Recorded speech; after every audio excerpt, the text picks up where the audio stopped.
I went down to the Mary Carter paint store.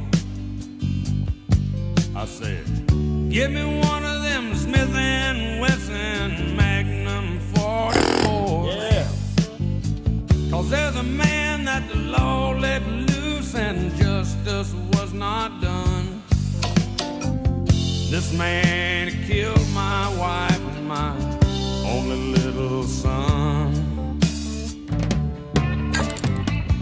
I'll never forget the way he looked all through the trial.